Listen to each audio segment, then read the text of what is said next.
ஒரு முக்கிய அறிவிப்பை தேர்தல் ஆணையம் இப்போ வெளியிட்டிருக்காங்க. அதாவது என்ன அப்படின்னா, நம்ம ஓட்டு போடுறதுக்கு முதல்ல 2 நாளைக்கு முன்னாடி தான் நமக்கு அந்த பூத் ஸ்லிப் அப்படிங்கிறது நமக்கு கொடுப்பாங்க. ஆனால் இப்போ 5 நாளைக்கு முன்னாடியே பூத் ஸ்லிப்ஸ் நம்ம கைக்கு கொடுத்துருவாங்க அப்படின்னு சொல்லி ஒரு தகவல் வெளியிட்டிருக்காங்க அதிகாரப்பூர்வமாகவே. அது மட்டும் இல்லாமல் நம்ம ஓட்டு போடுறதுக்கு ஒரு 12 வகையான ஆவணங்களை நம்ம எடுத்து செல்லலாம் அப்படின்னு சொல்லியிருக்காங்க. அதாவது நம்மளுடைய புகைப்படத்துடன் கூடிய பெயர் மற்றும் முகவரி இருக்கக்கூடிய புகைப்படத்துடன் கூடிய அடையாள அட்டைகள் எதுவாக இருந்தாலுமே அந்த அட்டையை நம்ம எடுத்துகிட்டு போகலாம். Aadhaar card, PAN card, ration card, voter ID அப்படின்னு சொல்லிட்டு டிரைவிங் லைசன்ஸ் அந்த மாதிரி ஒரு 12 வகையான நம்மளுடைய ஐடி கார்டுகளை நம்ம எடுத்துகிட்டு போகலாம் அப்படின்னு சொல்லியிருக்காங்க. அது மட்டும் இல்லாமல் பூத் ஸ்லிப் கட்டாயம் தேவை அப்படின்னு சொல்லியிருக்காங்க.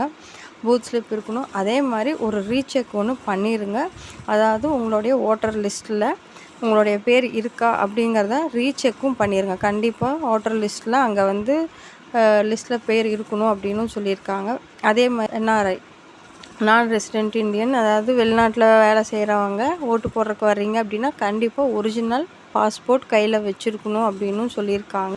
மறக்காமல் உங்கள் பூத் ஸ்லிப்பை கலெக்ட் பண்ணிக்கோங்க. ஒரு தடவைக்கு 2 தடவை வாக்குச்சாவடிக்கு கொடுத்துருக்கிற லிஸ்ட்டில் உங்கள் பேர் இருக்கா அப்படிங்கிறதையும் ஒரு தடவை நல்லா கன்ஃபார்ம் பண்ணிக்கோங்க. ஃபோட்டோவோடு இருக்கிற ஒரு ஐடி கார்டை கையோடு எடுத்துகிட்டு போங்க. ஓட்டு போடுறது நம்மளோட உரிமை, மறந்துடாதீங்க. மறக்காமல் ஓட்டு போடுங்க. இந்த வீடியோ உங்களுக்கு பிடிச்சிருந்தா ஒரு லைக், ஒரு சப்ஸ்கிரைப் பண்ணுங்கள். தேங்க்யூ.